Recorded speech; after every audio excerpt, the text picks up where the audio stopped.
line in Blackboard, and as I make updates to them, I always re-upload the most current version, and I was working on this a couple of times.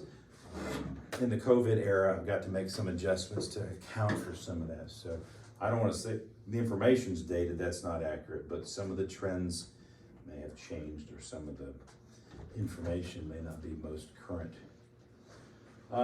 Growth in professional sports. Now, remember we talked about early on in the collegiate athletic environment that there was not a lot of growth in collegiate athletics because we just are not building lots of universities. So because we don't have new universities, we're not inventing hundreds of new sports or sporting systems. There just wasn't a lot of growth, but we know there's a lot out there. There were, 1,200 collegiate institutions that offer athletic programs. At any given time, there may be a couple of schools that add new programs and a couple of schools that contract or drop programs, a couple of schools that expand their programs, a couple of schools that add more women's sports or contract men's sports. So there's some adjustment within the athletic department, but for the most part, there's just not a lot of growth.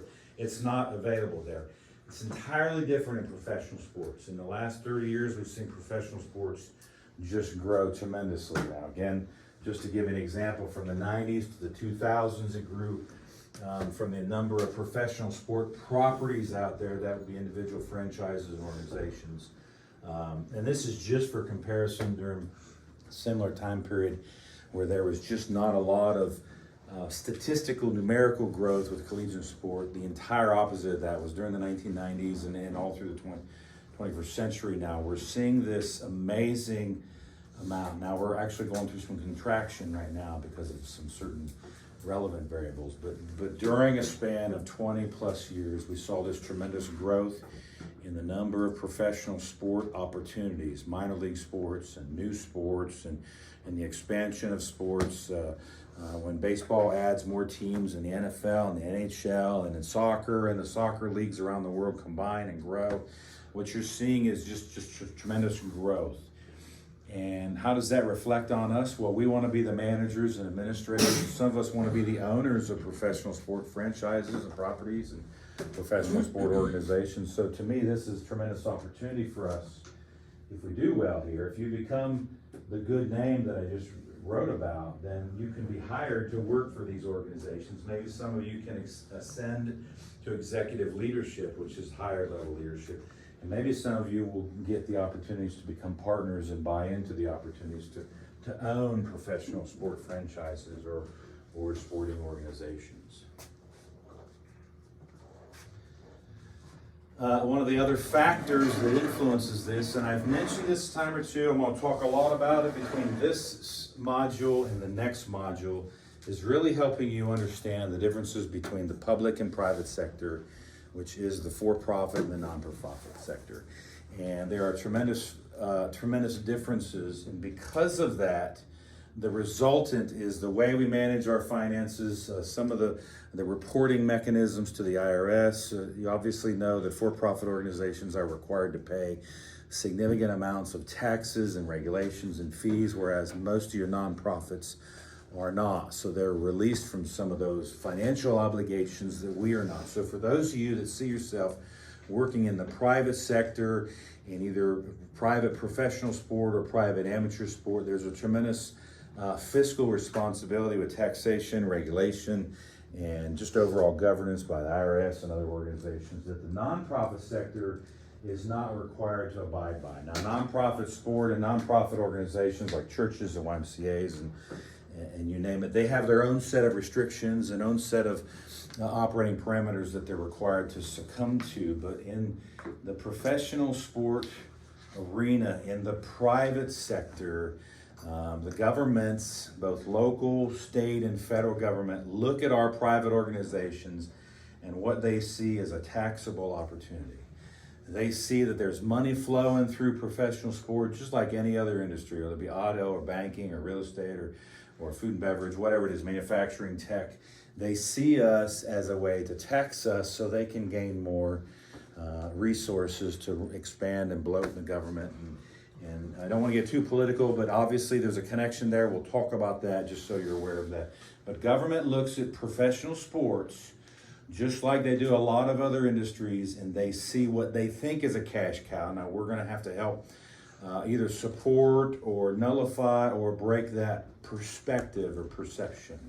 But they see us as an opportunity to extract more money for government. Now, whether or not you support government or you like that or yada, yada, yada, all we're going to talk about is the financial implications there. We won't get into the social and ethical and moral implications, a whole lot, spiritual implications. I don't mind talking about that stuff.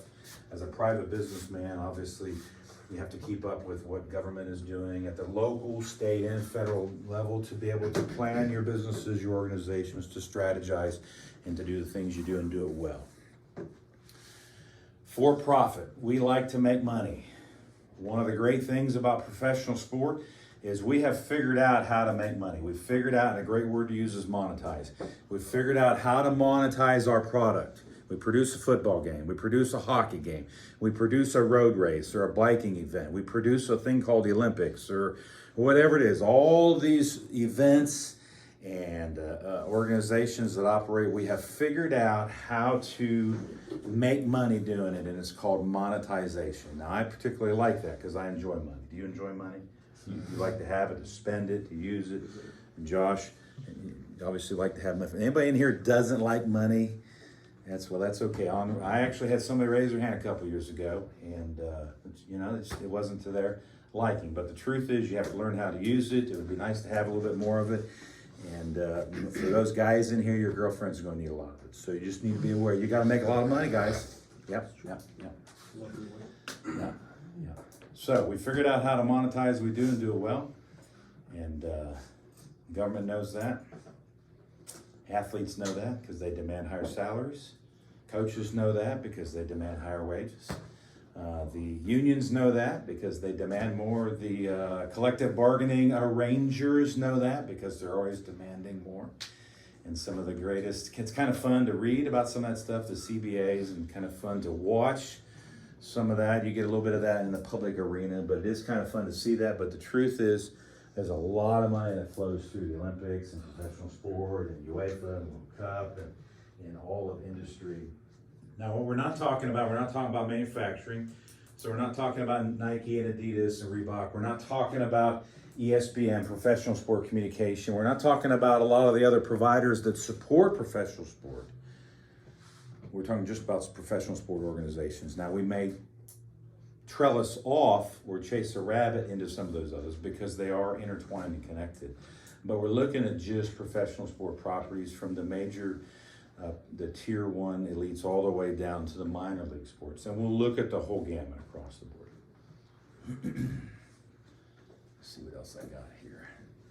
Okay, just some differential informations. Yes, so normally nonprofit organizations are service-oriented organizations.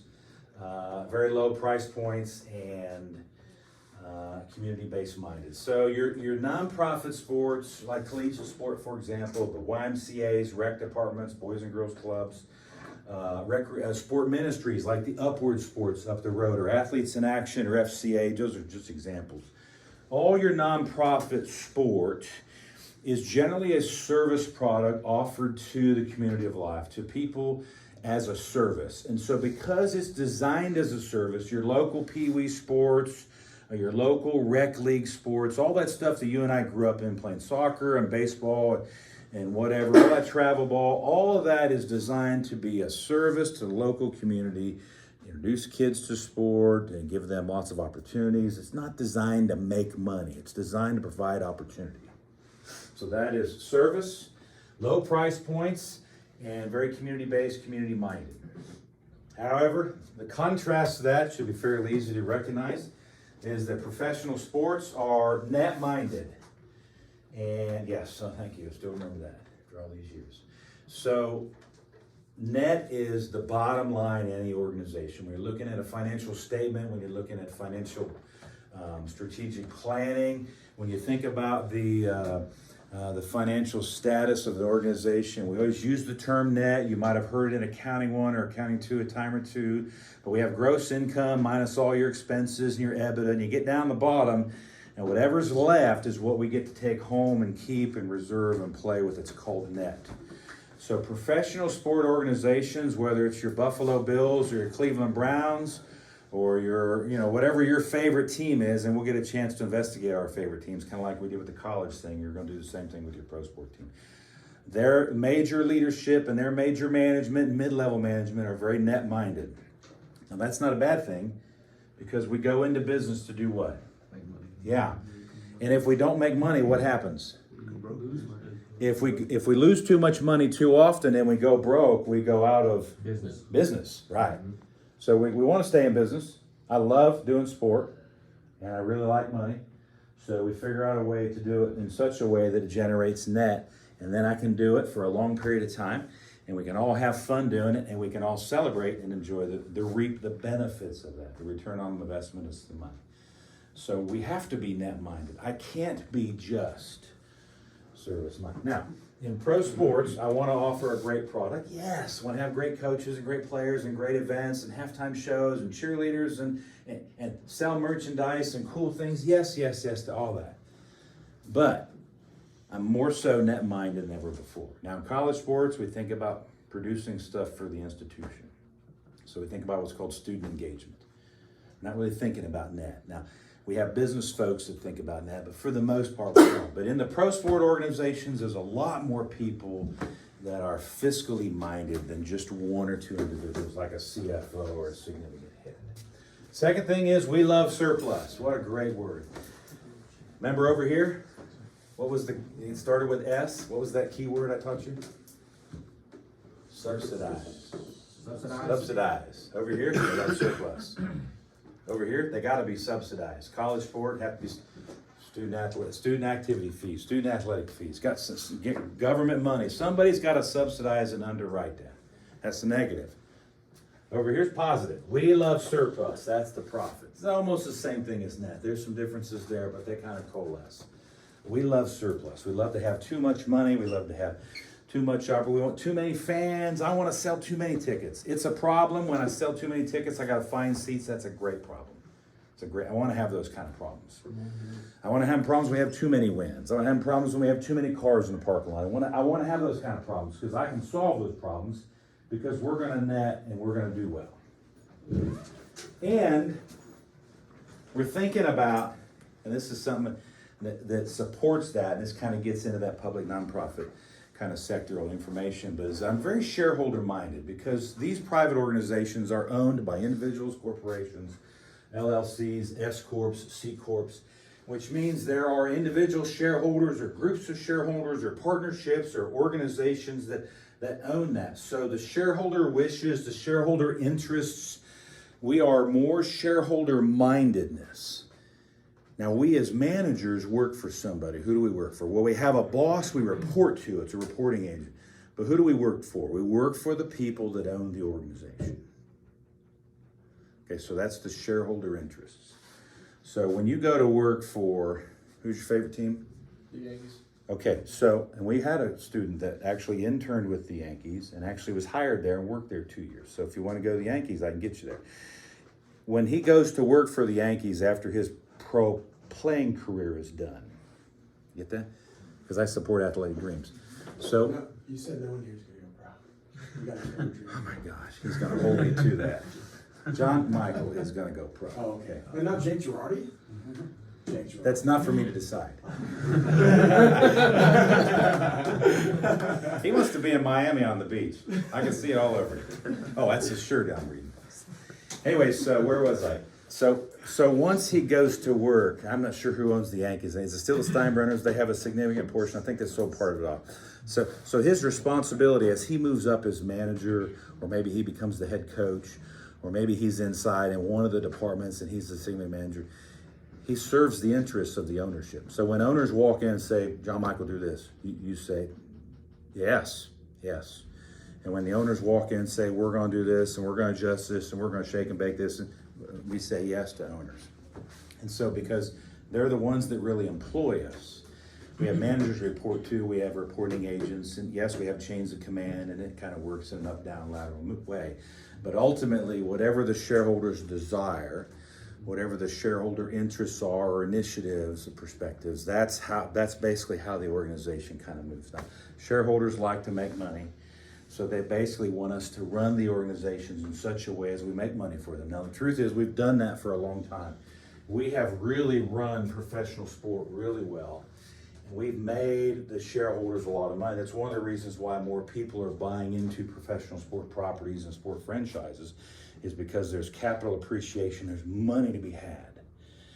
And a long time ago, it was families that owned the organizations. And then we started adding more teams and more leagues and more people. More rich people were buying in. And let me just stop for a second. We like that. We want rich people to buy in because they create more teams.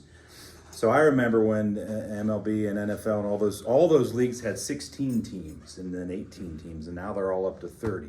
How do you go from 16 to 30 or 32? People have to buy in and start a new franchise. That's rich people coming in and creating a new opportunity, and then a bunch of us get to go work for them. And we've done it so well that notice there's not been a lot of contraction in pro sports. We'll see a few examples, but the truth is we've done a good job of figuring out how to make money for them, how to capital appreciate their major investment, how to make their shareholder equity really go up. And that makes them happy. They pay us more money. You'll make more money working for a professional sport, even on the management side, than you will in a lot of other organizations. So the CEOs and CFOs and department heads and all the way down, those folks make a lot of money. And it's because those organizations cash flow a lot of money. And there's money to be able to pay folks like you and I who want to work in the organizations. But we are very shareholder minded with the shareholder interest in mind. Now, let me come back to pro sports because I want to keep talking. Some of this is going to be historical where we go back and then go forward and go forward and go back. We've probably seen the most spectacular growth in the last, let me see, in the 1990s and the early 2000s, over that probably 20-year period, the tertiary minor league sports and the expansion teams were where we saw the most growth. So secondary, what I would call secondary level, is all your minor league organizations were really blossoming, whether it be Arena Football League in the 90s and 21st century, or the adding of major minor league baseball, minor league football, minor league basketball, and NBTL, and the Women's Basketball League, and all the soccer around the world. We've added all these minor league teams and all this international basketball that's really become very popular, major professional franchises or minor leagues, and all that has given us just tremendous opportunity where now you can graduate and go work for those leagues and then work your way up to get into the majors. These numbers probably aren't as accurate. Obviously, the ECHL added, and some of that's not even around anymore, so it comes and goes. But there was a 20-year span where minor league hockey was really killing it for a while, and Major League Baseball added tremendous number of minor league franchises and international franchises and all these different groups. We've had successful minor league baseball in Greenville now. The Drive, we've had the Drive owners on campus several times, and we used to be friends with one of the retired partners that's no longer there, but gave us tremendous access. But so I think the Drive's been there 10 or more years. You can go down and see the great stadium the city built for them. It's a public-private partnership between the city and the Drive. But lots of great opportunities there. We've had probably a dozen or so graduates just in the last decade go intern for the Drive, get hired for the Drive, work there a couple of years, then either move up in minor league sport or actually move into another industry. Did you have a question for me? I was saying, I've worked there for 4 years. Oh, have you really? Yeah, Great, they're really great. open, especially for North Greenville kids. Yeah. The owners there, the father and the son, have been great to us. We've had a lot of our graduates out of this program go to work. I'm not talking about part-time, full-time jobs, doing different things, work a couple years and work their way up. One in particular has worked his way up. He got into the food and beverage there, then he went to a AA team, another AA. Well, he's now a AAA team. He's like the head in food and beverage AAA team. He's doing really well. I wouldn't be surprised if he gets pulled up into the majors fairly soon. And kind of like players that work their way up, it's the same thing as you have to really cut your teeth and get your experience and prove yourself on the minor league level before you get to work, in the major league level. And again, the money each level as you go up is equally beneficially good for you. Let me see. That's okay. I'm talking about growth with new leagues. What was it? And this would have been looking over a 20-year span. Obviously, some of these aren't around anymore.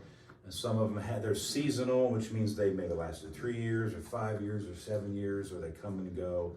Obviously, professional sport opportunities. There's a lot of people that think that there's opportunity out there because they start these leagues, and even though they don't always make it, there's a lot of financial investment that goes into starting even new leagues or new franchises.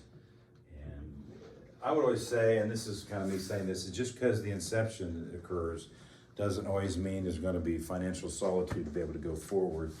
And there's no guarantee of survival. We've seen organizations like the XFL fail or NFL Europe come and go on several different occasions. And we've tried to run NASCAR events and other IROC events in other parts of the world, and it's just too costly to fly all that stuff over or boat it over. And we've tried a few basketball games and a few baseball games in other parts of the world, and it's just very difficult for us to really expand into that kind of globalistic model.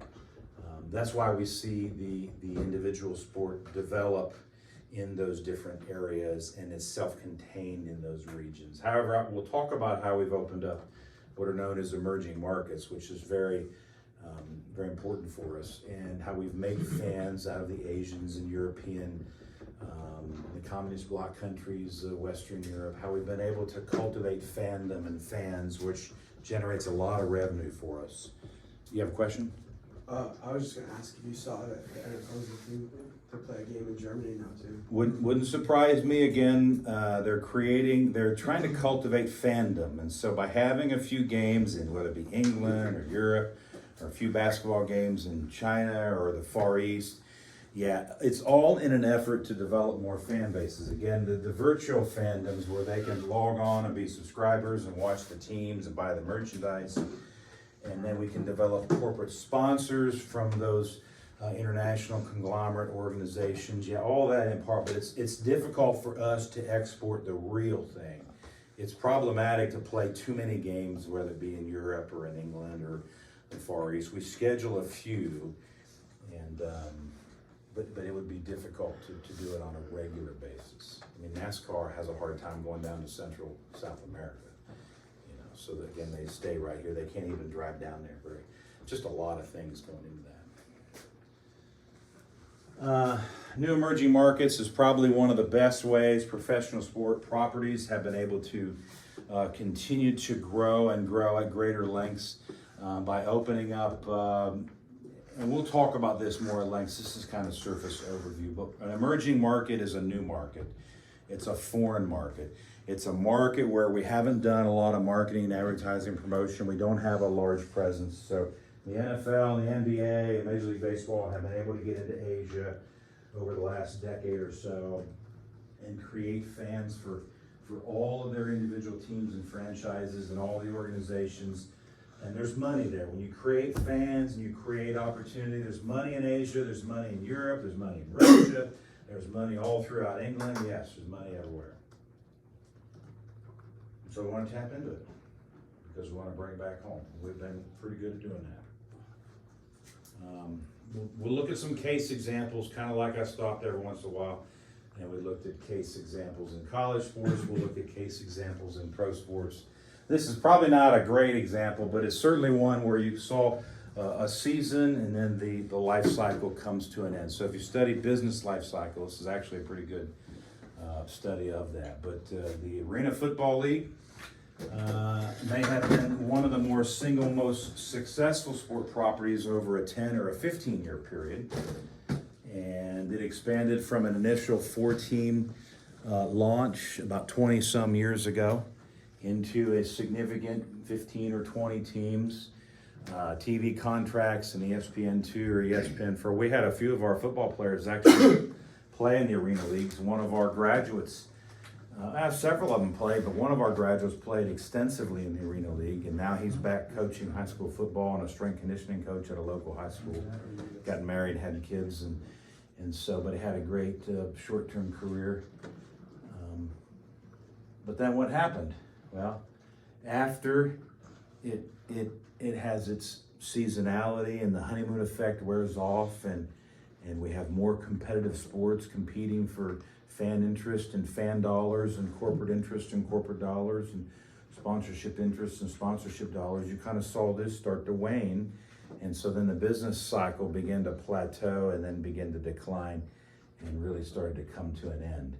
And so today, it's not the same product. It's hard to find arena football anymore. And it's hard, you can't really find it on TV. You can go back to the old replays of the old matches, but the product itself is more regionally oriented. You can go out west and find it much more popular than, say, here in the South or some of the other locations. I think the league went This bankrupt, particular league yeah. did, yes. Yeah, there's still some arena football being played, but this entire movement right here has come to an end. Yeah. So that's why it's a great case to look at. XFL's coming back in the spring. We'll see for what, 2.0, is that right? Well, they did it right before COVID, and obviously. And then they pushed it back a year or two, yeah. There's a fan controlled football league that's not really football, it's like 8-on-8, and the fans vote in a hat, which out of 4 plays they can run, and it goes to heads that day on that play. And that's where? Fan control, it's here in California. Oh, here in California, yeah. Yeah, football had, most organizers are realizing it's hard to compete against the NFL and college football. So when the NFL and college football hold the overwhelming majority of the market share, and you're a competitive organization, you're trying to steal a little bit of that market share, what they're finding is they're banging against an ironclad wall. It's really hard to capture, and you got to go down to the financial level. So it's not the experience. It is, financially, what brings it to an end is they can't capture enough people and enough resources to sustain it. And so without that, then they come to an end. They spend a lot of money, and sometimes they lose money or lose lots of money. Let's look at, we will look at several occasions, the growth and the benefit of women's sport properties. And I'm excited to say that this is, for those of us in professional sport and those of us really with a more global sport perspective, women's sport properties have really blossomed in the last 20 or 30 years. I can give you a lot of statistics, but it's obvious to see that women are competing more so at the high school level, at the recreational level, at the professional level. Collegiate sport for women and Title IX and some of the other things have really bolstered the opportunities, and it bolsters for us that sell opportunity and sell merchandise and create fans. We love that. So we want women fans to come out and watch NFL. We want women fans to watch Major League Baseball and hockey and soccer. So by cultivating women's sport interests and recreation interests, we're creating fans for all our professional sport properties. Looking at just the overall spending, and this is just a snippet of an example, but it's a real good example to give you an idea. There were, in 1999, we spent or accounted for $600 million of a $4.5 million industry where corporations spent on women's sport. And so, what percentage was that? I thought I had that in there. So at one point in time where they didn't spend any money on women's sports, all of a sudden they've escalated the overall spending where they're spending 10, 15, 20% of their money dedicated to women's sport properties and women's sport apparel and women's sport organizations. And that was 20 years ago. That has escalated even more so now. I was just looking, it wasn't quite so recent, but because I like to track the data. And one of the things that the data reveals to us today is that the overwhelming majority of people that hold membership in health clubs is women. And it's something like 50.5 or 50.6% of all health club memberships are held by women, and 49.5 or 6 or 4 or 3 are held by men, which means now women are becoming the majority of the health club membership holders. And this is the first time in our history have we seen that kind of flip over. And so if you're in the health club industry or the fitness industry, you can really see we're doing a lot more marketing toward the women consumer and the women athlete, the women exerciser, the women participant. And rightfully so, women control the majority of the purse strings. In most households today, it's a pretty known fact, even outside of sport, but women control the checkbook and the purse strings in most households today. So basically the traditional model, husband goes to work, wife shops, she buys, she takes care of the kids, and vice versa, and then they raise household and family together. Well, that means that the ladies are carrying the checkbook and the debit card, and they're doing a majority of the household purchases and the household organizing while the men are away working. So that's been a traditional model, still fairly consistent today. We're not making judgments about that, but we in the sport industry recognize that women make a majority of the purchases and consumer decisions for retail purchases. So if you want to sell retail, you go to the women. You say, hey, buy the football jerseys for the kids. You buy the football jerseys for, because they're the ones that control the purse strings. So again, once you recognize those variables, you begin to organize and promote your organization accordingly. I have my glasses on. And I just said that there. They make up over 80% of all household financial decisions and purchasing decisions. And more than half of all women now engage in some form of regular exercise or recreation. A third of all high school sports are participated by women. So those tremendous growth there bodes well for us as we consider the female consumer for professional sports. Another case example is the growth in women's golf and professional golf. And for a long time, women's professional golf was a secondary, tertiary sport, and it has really grown in popularity, adding the number of events, adding the amount of money that goes into the LPGA, and then adding it at a national level with national TV deals over the last 2 or 3 decades. Whereas before they didn't have national TV deals, they had subsequent TV deals, minor TV deals. And so let me see, I think I described a little bit about that. So at one point in time, they went from, just looking at combined purses of $17 million to $36 million in 2000. Again, needs updated, but the notion there is they've grown tremendously in the last couple of decades. And that's because we're watching it, there's more people playing it, there's greater interest. So in order to offer more women's golf tournaments, in order to have a greater television network contract, you got to have greater ratings. You got to have sponsors that are willing to sponsor at the national level, which means their sponsors are paying national dollars. And so because of the overall increase in ratings and participation at the lower levels, we're seeing the benefit at the highest level. So grassroots growth in women's golf and overall interest in golf and collegiate golf is what is being materialized by the growth in the LPGA. And I love that. I want to see all professional sport do well. I want to see us monetize and everybody make money. So this is just awesome to me. 100% growth over a 10-year period. However, that's not always the case for all women's sport properties. So I don't want to leave you with the impression of that all women's sports properties are going through the roof. It's not the case.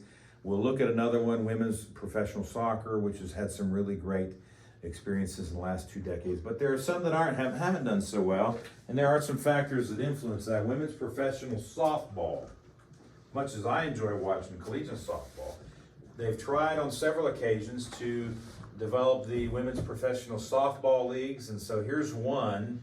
There are several examples, and they started with a handful of teams, and their goal was to go from 2 to 4 to 4 to 8, 8 to 16. And you know what, it just didn't materialize, and after a few years, they lost any TV opportunity they had. They lost it because the ratings were so poor. And so the original 6 teams with a goal of 12, it reduced down, a 50% reduction after a few years, and it just collapsed. And there's been 3 or 4 different opportunities for women's professional softball, and it just doesn't really do well. And I want to stop for a minute because I want to make sure you understand particularly what causes professional sports to do well and stay on TV, or what causes them to not do well and lose their media rights deals. And so it's important you understand that, because a lot of people will mischaracterize this as an equity issue. Well, we don't give women's sports fair equity. We don't give them this, or we don't give them that. Therefore, it's like the old argument that was, I think it even kind of played out this summer, when we should pay women's soccer players more just because men's soccer players make more.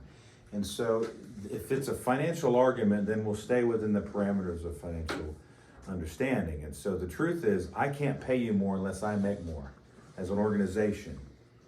And the only way women's sport properties make more is if they get the major TV deals. And the only way to get the major TV deals is if they have great ratings and they have corporate sponsors will pay the price point at the major time frame. So there's a difference between what is charged at 8 or 9 at night or Saturday afternoon, which is the premium time slots, versus the off-time spots. So sponsors that can't afford quite as much of the price tag can only pay so much, so they want the off-time slots. If we don't generate the ratings, the networks won't even give you the premium time slots. And so an explanation as to why women in a lot of sports, whether it be the WNBA or women's professional softball or women's and some of these others, why they don't make as much money professional soccer is because the organizations don't generate the revenue. And so if the organization generated the same gross revenue, then it would filter down through the organization. But unless they get significantly higher ratings, unless corporate sponsors are willing to pay the higher price points, and that ties into ratings, they're not going to pay higher price points if they're not getting the ratings.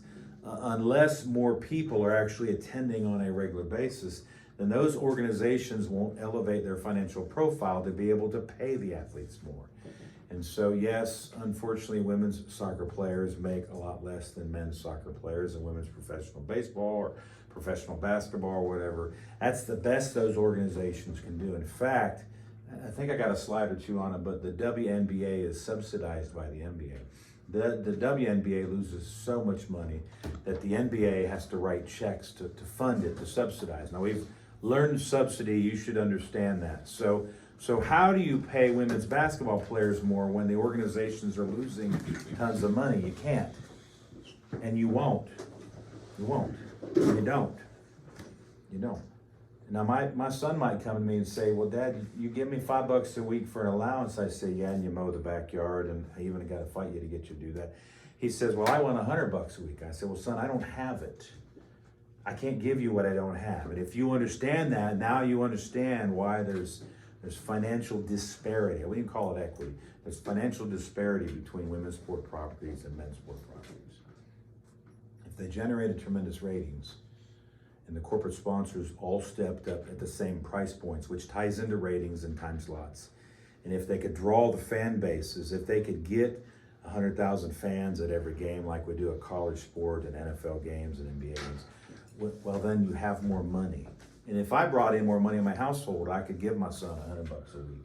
And that's not going to happen now. It's not going to happen. It's not realistic. It's not affordable. It just isn't. It's just not going to happen. So you have to understand that when you get into this realm. It really is it's purely a financial. I think the product is great. I love watching women's sport. I'm sure a lot of you do.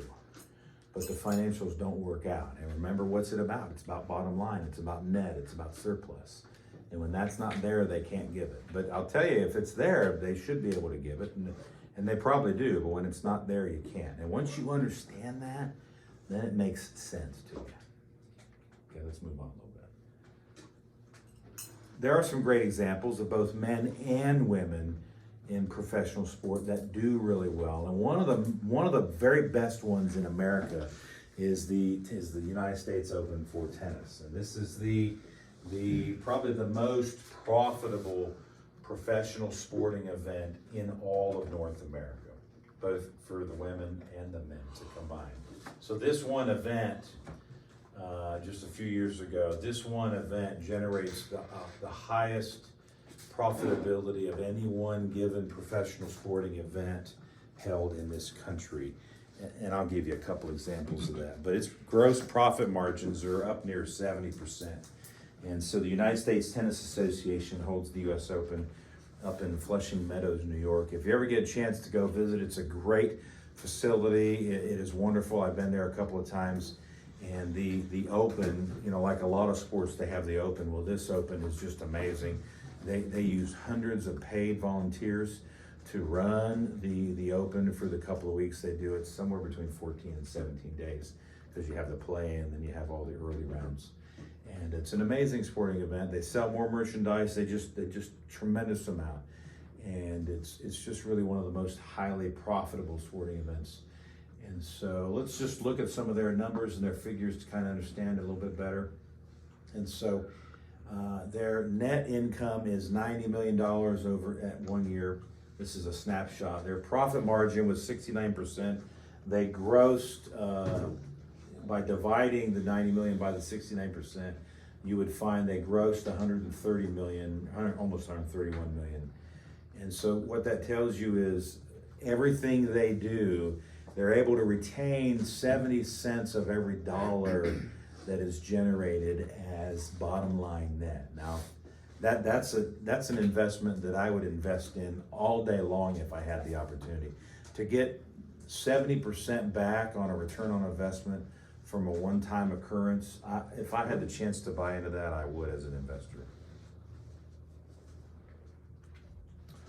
In 2016, and sometimes it's hard to come because these organizations are privatized. They don't always release their information publicly like you'd like, so it's harder to grab some of this information.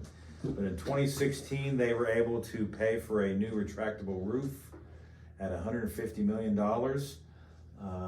Their rent payment to New York City just to rent the facility because they don't own the land when they constructed this. $1.5 million rent payment each year. 7,000 seasonal employees. So if you love tennis, you want to work a great professional sporting event, you get a part-time job, go up there and work this event, work the season. And these seasonal employees, a seasonal employee earns an average of $40,000 for the season. Now that is a huge amount of wage for a part-time job and loving the sport. This particular year, they generated $291 million. They netted $203 million. I should have put the number there. I should have put the margin. If you divide one by the other, you can come up with whatever that margin is.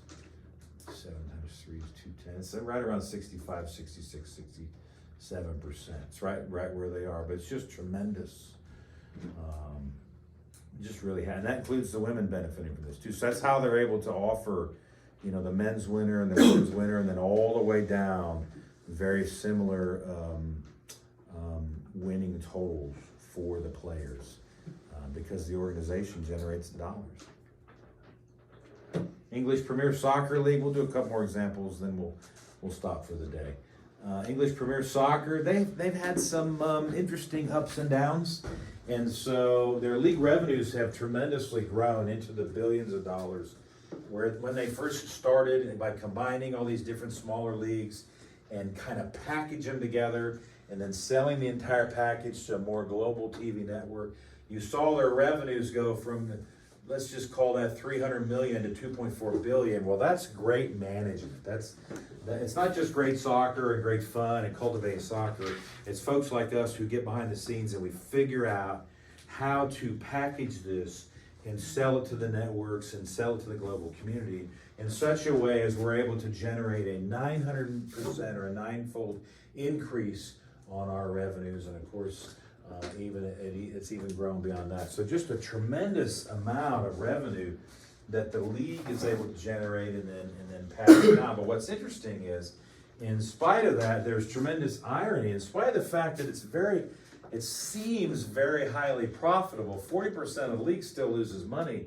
Of the 12 teams at one point in time, 8 of them were not profitable. 60% of the teams operated in the black and 4 more in the red. And now they've grown since that. These need to be updated.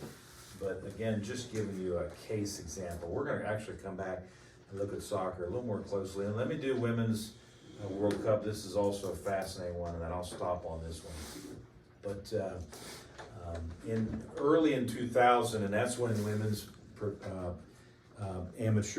women's professional players playing on our amateur team really caught fire and really began to take off. But in 2002, and they just started the Women's World Cup in the late 90s, and it really generated a lot of interest globally. And so our particular team, the American team, made it all the way to the finals, and there was an estimated, let's just call it 37 million viewers who watched. It was the most watched soccer match in all of our U.S. network history, more so than any other men's soccer match. Plus 90,000 people packed the Rose Bowl to watch that given event. Now that's, and I note this here, that the most popularized men event only generated 18% of what this particular women's event did.